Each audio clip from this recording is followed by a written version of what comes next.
Ella ya llevaba semanas desfalcándome, tratándome como una cuenta bancaria personal a la que podía acceder cuando deseara. Cuando mi hijo exclamó, o le preparas la comida a mi mujer o te vas de mi piso, ni reaccioné, ni alcé la voz, me limité a sonreír. Cogí mi bolso y me alejé caminando, dejando atrás el apartamento cuya renta llevaba 8 meses cubriendo por ellos y donde mi nombre figuraba como la arrendataria principal en el contrato. Él esperaba que llorara, que le suplicara, como solía hacer antes, pero en esta ocasión algo era diferente. Una semana después, tenía 18 llamadas perdidas en mi teléfono y eso solo era el preludio de mi estrategia. Se arrepentirían de cada palabra hiriente y de cada acto despiadado.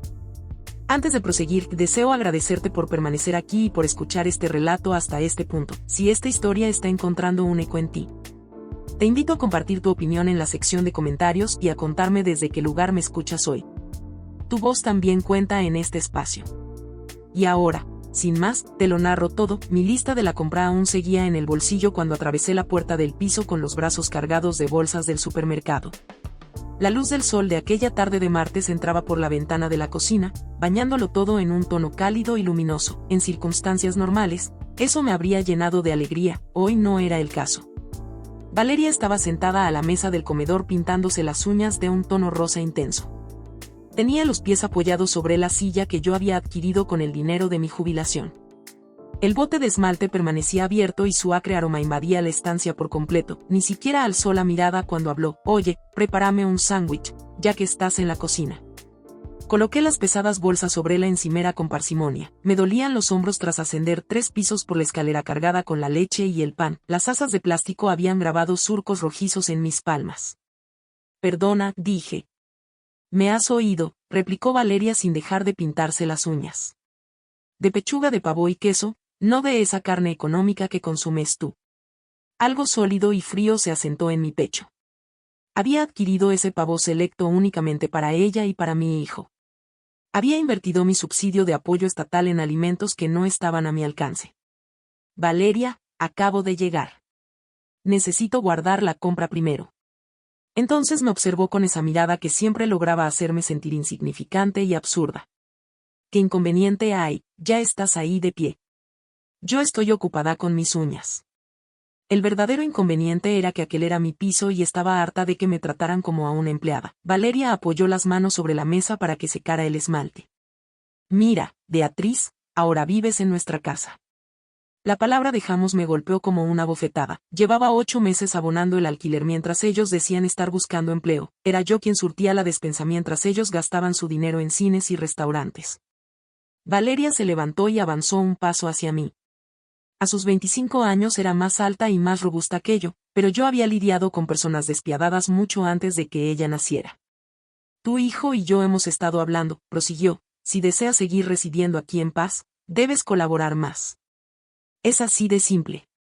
La puerta de entrada se abrió, mi hijo Marco apareció con su mochila del portátil, agotado tras su trabajo de media jornada en una cafetería, vio a Valeria de pie frente a mí y percibió la tirantez en el ambiente. ¿Qué está ocurriendo aquí?, preguntó con irritación, como si yo fuera la causante del conflicto. Tu madre está siendo complicada, dijo Valeria sin inmutarse. Le pedí que me preparara un sándwich y está actuando como si fuera un gran drama. Marco me miró con desilusión. La misma mirada que me dirigía cuando era adolescente y no conseguía lo que deseaba. Mamá, solo hazle el sándwich. No merece la pena discutir por esto. Pero Valeria no había concluido. Se aproximó aún más, tan cerca que pude percibir su fragancia mezclada con el olor del esmalte de uñas. Así es como funcionan las cosas, dijo Valeria. ¿Tú vives en nuestro apartamento? ¿Nos ayudas? Eso implica que cuando yo te solicito algo, lo cumples sin cuestionarlo, sin reparos. Mi voz permaneció serena, aunque el corazón me palpitaba con ímpetu. Tiene razón, declaró Marco, situándose junto a su esposa como si formaran un frente unido en mi contra. Madre, tienes que decidir en este instante. O asistes a Valeria y cumples con lo que solicita, o haces tus maletas y te marchas. Las palabras quedaron suspendidas en el aire como humo tras un incendio.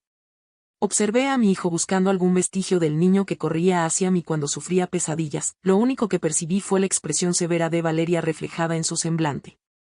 De acuerdo, pronuncié en un tono bajo. Valeria esbozó una sonrisa convencida de haber triunfado. Bien, entonces en cuanto a ese sándwich, voy a hacer el equipaje, dije. La sonrisa se desvaneció de su rostro, la boca de Marco se abrió como anticipando que yo me disculparía y caminaría hacia la cocina como un perro derrotado.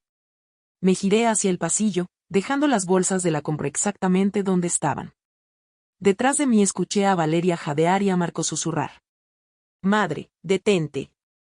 Pero yo ya caminaba hacia mi dormitorio con pasos resueltos sobre la alfombra que Marco y yo habíamos elegido juntos cuando se instaló por primera vez. La maleta bajó del armario con un rumor suave. La había adquirido para un viaje a la costa con mi hermana cuando mi esposo aún vivía y el dinero no escaseaba tanto. Ahora estaba abierta sobre la cama. Dispuesta para guardar lo poco que me quedaba de mi existencia en ese apartamento, guardé las pertenencias con cuidado. Ropa interior, calcetines, un cambio de vestimenta. No todo, solo lo indispensable. Desde la sala llegaban murmullos y disputas. La voz de Valeria elevaba el tono. La de Marco sonaba cada vez más inquieta. Trataban de comprender cómo proceder con la mujer mayor, que finalmente había pronunciado un no. Mis manos se movían por inercia, doblando vestidos, enrollando medias. La fotografía de mi esposo fue al bolsillo lateral. Envuelta en un papel, mis medicamentos, mis anteojos para leer, la pequeña libreta donde anotaba cada centavo que gastaba. Cuando deslicé la maleta por el pasillo, cesaron la conversación. Valeria regresó a sentarse a la mesa, pero ya no era la misma. Lucía inquieta, con los ojos empañados. Marco permanecía de pie junto a la cocina con los brazos cruzados, intentando aparentar enojo, pero más bien parecía desconcertado. Ninguno de los dos se despidió. Mi antiguo automóvil arrancó al primer intento. Leal como siempre, salí del lugar de aparcamiento sin dirigir la mirada hacia la ventana del apartamento. El trayecto de 20 minutos hasta la residencia Alba, en las afueras de la ciudad, me dio tiempo para reflexionar. Los recuerdos me asaltaron mientras conducía por el centro de la ciudad. La guardería de Marco cuando era pequeño, 200 unidades cada semana durante 2 años, mientras yo trabajaba turnos dobles en un comedor, llegaba tan agotada que los pies se me hinchaban cada noche. El banquete de graduación de bachillerato me representó 16.000 unidades. Porque él deseaba algo excepcional para sus amigos. Después llegó la universidad. Estatal. Sí, pero entre matrícula, materiales, transporte y alquiler cercano al campus se me iban casi 120.000 unidades al año, porque Marco argumentaba que necesitaba vivir la experiencia plenamente. Yo limpiaba oficinas durante la noche, fregando suelos y vaciando cubos de basura mientras otras abuelas permanecían en casa viendo la televisión. Su boda con Valeria ascendió a 160.000 unidades. La familia de ella alegó estar demasiado ocupada para cooperar, así que yo asumí todo en silencio. Las flores, después llegaron las complicaciones del apartamento, salón, 18.000 todo debía ser cada mes de alquiler. El gran porque las parejas jóvenes requieren ayuda para iniciar. Eso hacen las madres, me repetía, eso habría deseado el padre de Marco. Las facturas mensuales llegaban una tras otra, puntuales como un reloj. 18.000 por el alquiler, 4.000 por la electricidad, 6.000 por la despensa cuando las finanzas apretaban. Mi pensión se fue disolviendo en sus vidas, unidad por unidad, y yo me convencí de que eso era amor. La residencia Alba se encontraba al final de la avenida. Un edificio blanco, pulcro, con un letrero que anunciaba habitaciones de estancia prolongada. La habitación era reducida pero aceptable, una cama, una silla, una mesita junto a la ventana. Coloqué la maleta en el soporte y me senté firmemente sobre la cama. El silencio allí era distinto, no era el silencio acogedor de mi propio espacio, sino el vacío de un lugar donde nadie me reconocía.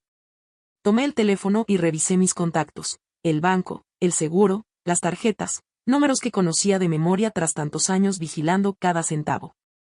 Era martes, algunas gestiones aún podían realizarse, algunas llamadas aún podían efectuarse. Encendí la tableta sobre la mesita y accedí a mi cuenta bancaria.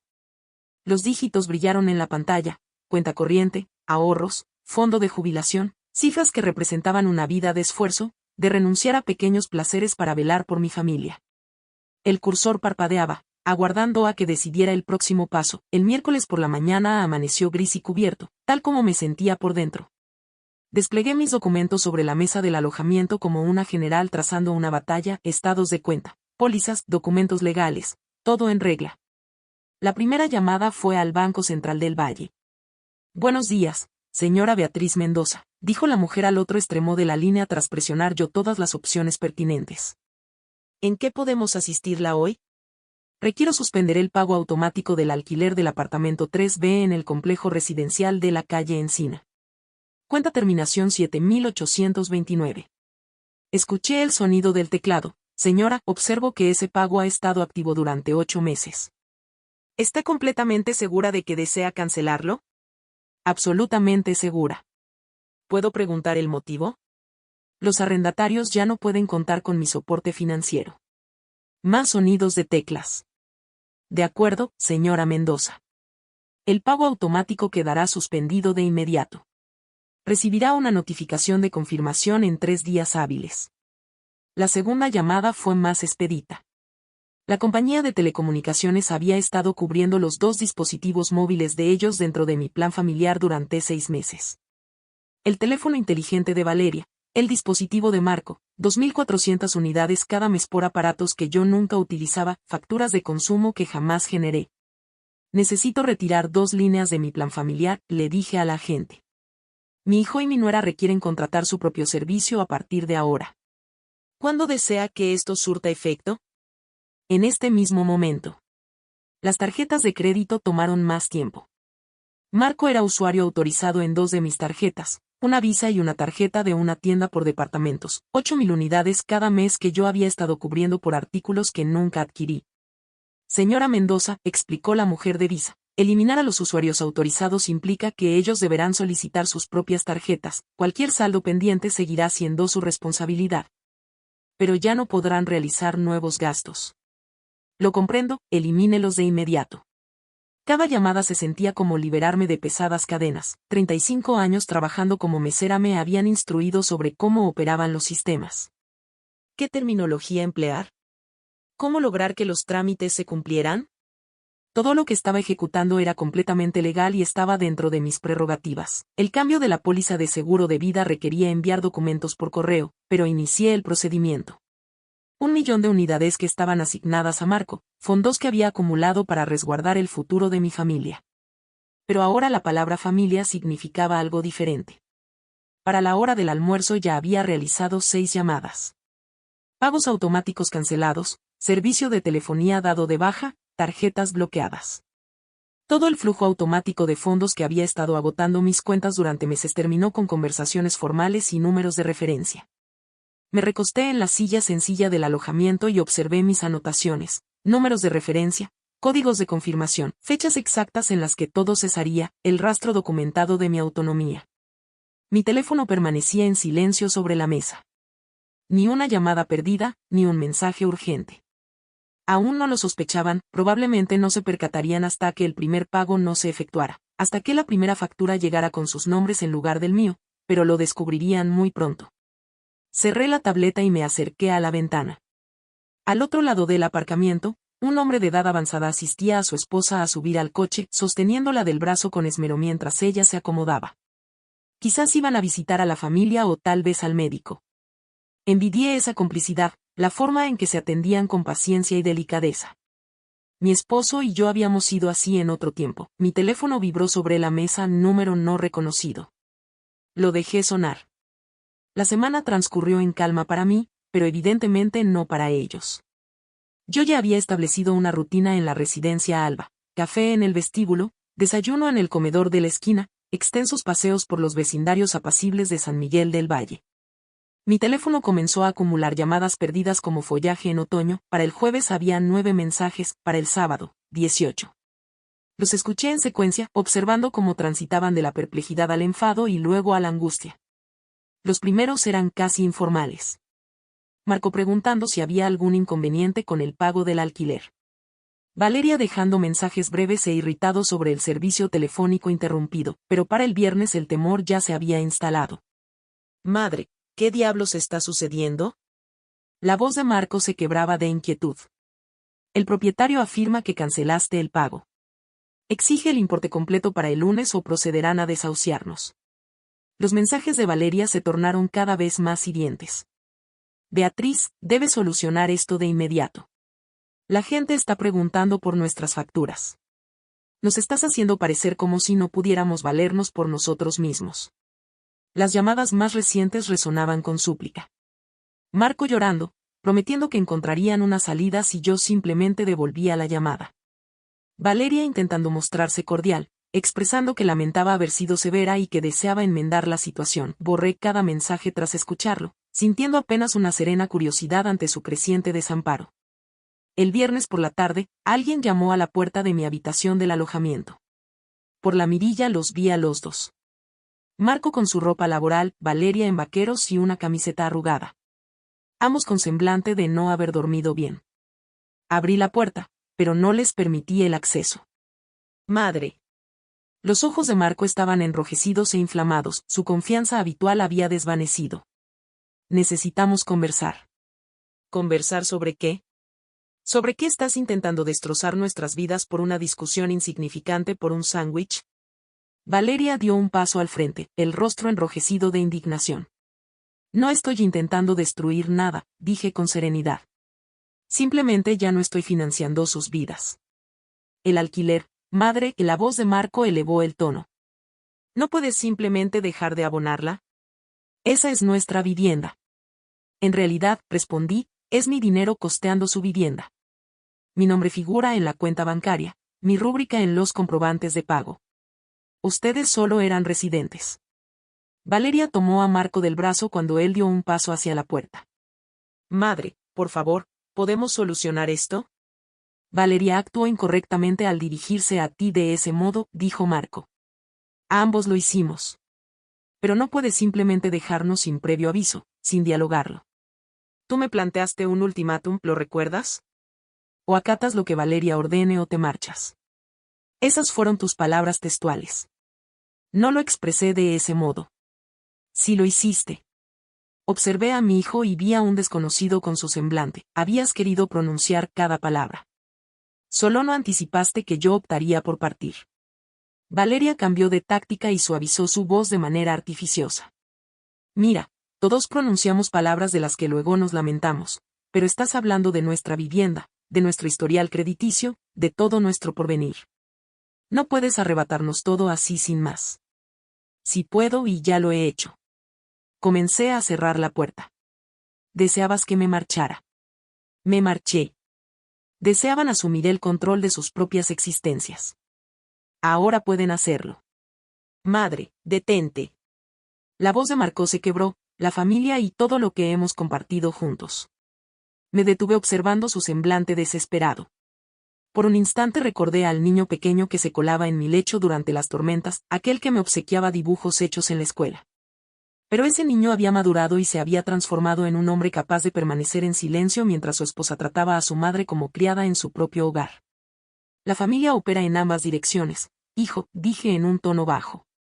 Dediqué 8 meses velando por los dos. Cuando llegó el momento de que ustedes me cuidaran a mí, elegiste las imposiciones de ella. La amabilidad falsa de Valeria se resquebrajó. ¿Estás demente, anciana? No puedes.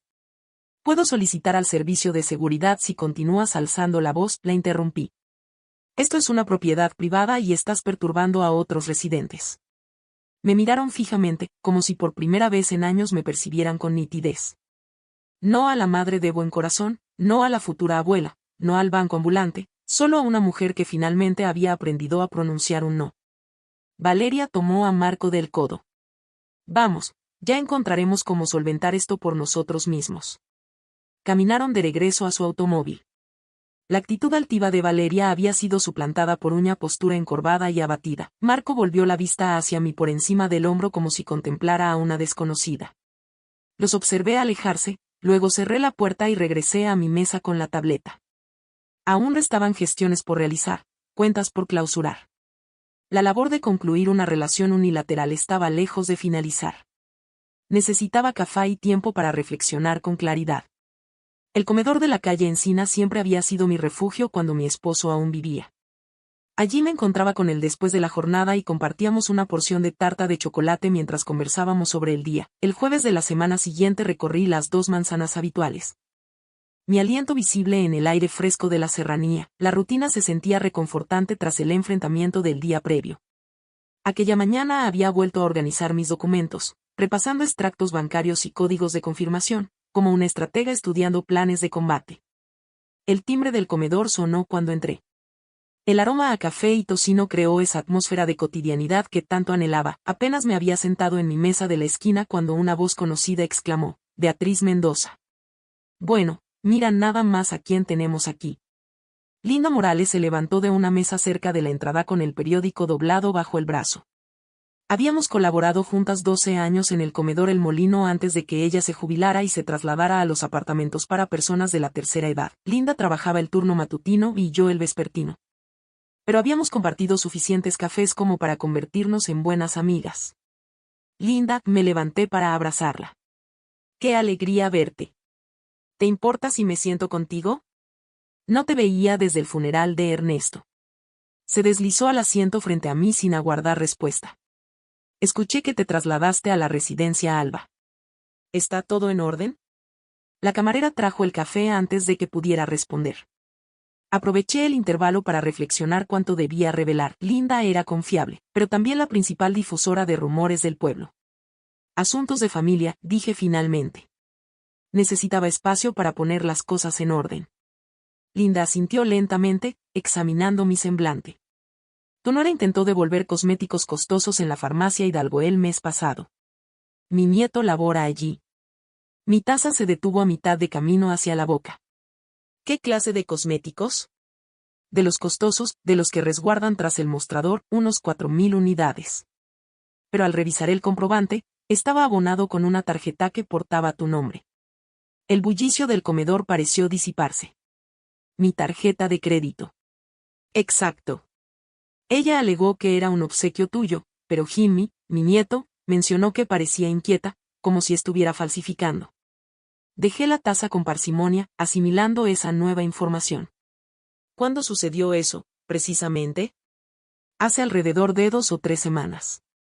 Jimmy gestionó la devolución personalmente por el importe. Mi mente comenzó a acelerarse. Hace 3 semanas Valeria había estado empleando mi tarjeta para adquirir cosméticos de precio elevado y devolverlos por efectivo. Esto ya no era únicamente que yo costeara sus facturas, era un desfalco deliberado. ¿Le entregaron el dinero? Jimmy dijo que sí. La norma de la tienda es reembolsar en efectivo si es dentro de los 30 días. Linda se inclinó hacia mí, bajando la voz. Beatriz, no solo eso llamó la atención de mi nieto. Ella estaba preguntando sobre otros artículos costosos como si considerara regresarlos. Las consecuencias me impactaron como agua helada. 2 semanas atrás, Valeria ya estaba planeando desfalcar más. Esto no era desamparo por la coyuntura presente, era un hurto premeditado que llevaba quién sabe cuánto tiempo sucediendo. Jimmy lo reportó. Lo registraron en el sistema y conservaron copias de todo. Técnicamente, dado que la tarjeta no estaba denunciada como sustraída, es una zona ambigua. Pero Jimmy guardó los archivos por precaución. Linda me observó con detenimiento. ¿En verdad no estabas al tanto de esto? Negué con la cabeza, pensando en todos esos abonos mensuales de la tarjeta, en todas las cenas donde Marco se lamentaba de apuros económicos mientras Valeria me sustraía a escondidas. ¿Para qué requería el efectivo? Linda miró alrededor del comedor y se aproximó más. Se rumorea en el pueblo que Valeria anda buscando un vehículo, uno de precio elevado. Sara, la del concesionario de automóviles. Comentó que una joven con su descripción estuvo inspeccionando modelos que no podría solventar. Sí recordaba a Sara Jiménez. Habíamos colaborado juntas en el comité de recaudación de fondos de la biblioteca y su hija había asistido a la escuela con Marco. Si Sara poseía información sobre Valeria buscando automóvil, probablemente era veraz. Linda, gracias por comunicármelo. Saqué mi cartera para abonar el café que casi no había degustado. Beatriz, ten precaución.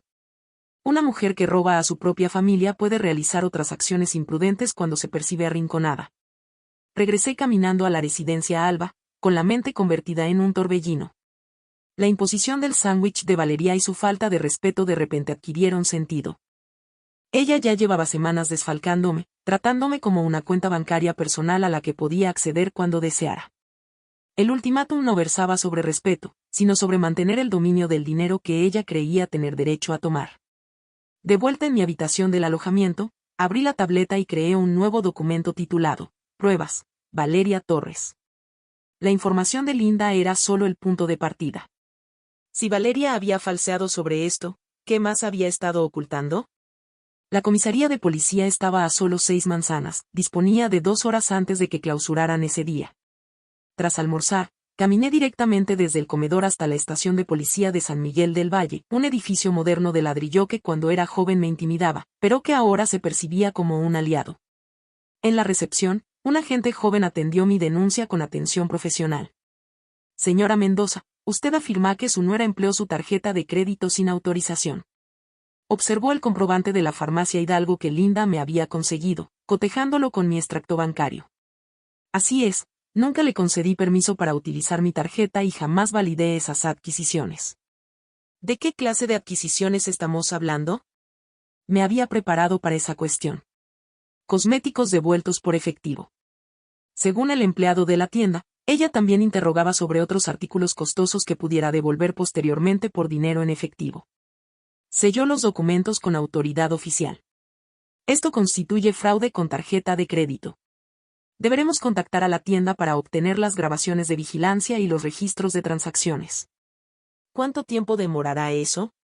La investigadora Martínez se encarga de delitos financieros. Probablemente deseará entrevistarla dentro de 48 horas. Le di las gracias y recogí mis copias, sintiendo el peso de la autoridad legal, respaldando mis acciones. Se acabó el desfalco. Se acabó la manipulación emocional. Ahora todo se conduciría por los cauces correspondientes. Mi siguiente parada fue el Banco Central del Valle. La oficina de la investigadora Martínez estaba en la sucursal del centro, un espacio reducido lleno de archivadores y folios impresos. La investigadora Martínez era más joven de lo que anticipaba. Pero su apretón de manos fue firme y seguro. Señora Mendoza, ¿qué la conduce hoy hasta aquí? Fraude con tarjeta de crédito. Mi nuera ha estado empleando mi tarjeta sin autorización y transformando compras en efectivo, expliqué la situación concisamente. El ultimátum, mi salida del apartamento, el descubrimiento de los gastos no autorizados de Valeria. La investigadora Martínez escuchó sin interrumpirme, tomando apuntes de vez en cuando. Valeria Torres ya es conocida entre algunos comercios locales, afirmó cuando concluí. Varios establecimientos han reportado devoluciones sospechosas durante el último mes. Siempre artículos de precio elevado, siempre devueltos por efectivo. ¿De cuánto dinero estamos hablando? Diferentes tiendas, diferentes importes, por lo que hemos rastreado hasta ahora, probablemente entre 16.000 y 20.000 unidades en total. Las cifras me dejaron helada. Valeria había habitado en mi apartamento, consumido mis alimentos, exigido mi asistencia mientras hurtaba en secreto lo suficiente como para cubrir una cuota de vehículo. ¿Qué clase de establecimientos? Una combinación de farmacias, tiendas por departamentos y locales de electrónica, lugares que comercializan artículos costosos y de fácil devolución. La investigadora se encogió de hombros. El patrón sugiere que alguien estaba reuniendo efectivo para una adquisición importante. ¿Desde cuándo? Aproximadamente desde hace un mes. La mayoría de los comercios conservan las grabaciones por 90 días, así que disponemos de evidencia sólida, señora Mendoza. Esto es definitivamente un fraude penal. Salí de la estación policial con una imagen mucho más nítida de las actividades de mi nuera. El hurto explicaba su seguridad, su intento de dominarme con ultimátums y sus exigencias cada vez mayores. La noche, envuelta en el manto silencioso de las horas pequeñas, se había instalado en la habitación. Me senté en la única butaca, un mueble sencillo de tela desgastada, y sentí como el peso de los días recientes, la confrontación, las llamadas, los descubrimientos, se asentaban no como una carga, sino como una capa de tierra firme bajo mis pies. Tomé la vieja libreta de contabilidad, su espiral metálica fría al tacto. Sus páginas, crujientes y llenas de columnas de cifras escritas con tinta ya desteñida, eran el mapa de mi propio extravío, la renta de agosto, la luz de septiembre, los lujos ajenos de octubre disfrazados de necesidades. Hoja tras hoja, era la crónica de una Paula que se borraba a sí misma, trazo a trazo, número a número. Al llegar a la última página en blanco, detuve mi mano. El sonido del tráfico lejano era un rumor apagado, un mundo que continuaba su rumbo.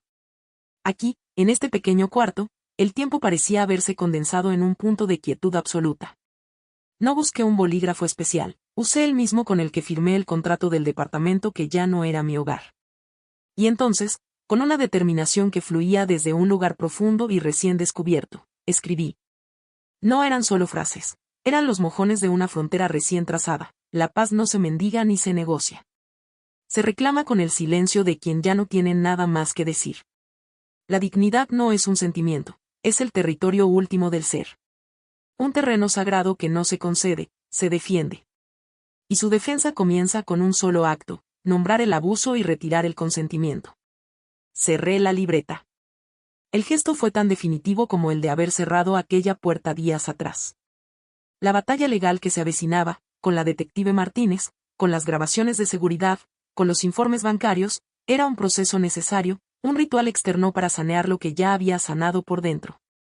Esa guerra íntima, la verdadera guerra, la de la identidad robada y la voluntad secuestrada, esa ya había concluido. Su campo de batalla había sido mi mente, su arma decisiva había sido la claridad. Al ver el robo no como un simple hecho, sino como la metáfora de toda una dinámica, la víctima que había habitado en mí se desvaneció. En su lugar, no surgió una vengativa, sino una soberana. La dueña de un nombre que ahora pronunciaba con propiedad, la custodio de una historia que ya no me avergonzaba. Porque comprendí que la resistencia más feroz a veces toma la forma de una sonrisa silenciosa y una maleta que se hace. La habitación era humilde, sí. La mesita de noche tenía una veta profunda, la cortina dejaba colar una fina línea de luz de alumbrado público. Pero en esa simplicidad había una verdad ausente en todos los adornos del apartamento que dejé atrás: autenticidad. Este espacio me contenía a mí, solo a mí, con mis recuerdos, mis decisiones y mi silencio elegido. Un silencio que ya no era el vacío de la sumisión, sino la plenitud de una presencia recuperada. Respiré hondo. El aire olía a limpio, a pintura fresca y a la leve humedad de la noche. Era un aire que no compartía con nadie, que no debía pedir permiso para circular. Era, en su ordinaria maravilla, completamente mío. Miré por la ventana. La ciudad extendía su mosaico de luces, indiferente y bella en su anonimato. Cada punto de luz era una vida, un drama, una historia. La mía ya no era la de la madre en la sombra, la abnegada, la cajera automático. Era otra. Aún no sabía su nombre completo, pero conocía su primer verbo, existir, por derecho propio. Y en esa certeza, quieta y profunda como un río subterráneo, supe que el próximo capítulo no lo escribirían las demandas ajenas, ni los ultimátums, ni la falsa urgencia de sus llamadas. Lo escribiría yo. Y su primera palabra, resonando en el santuario de ese silencio reconquistado, sería tan simple y tan poderosa como un latir: yo.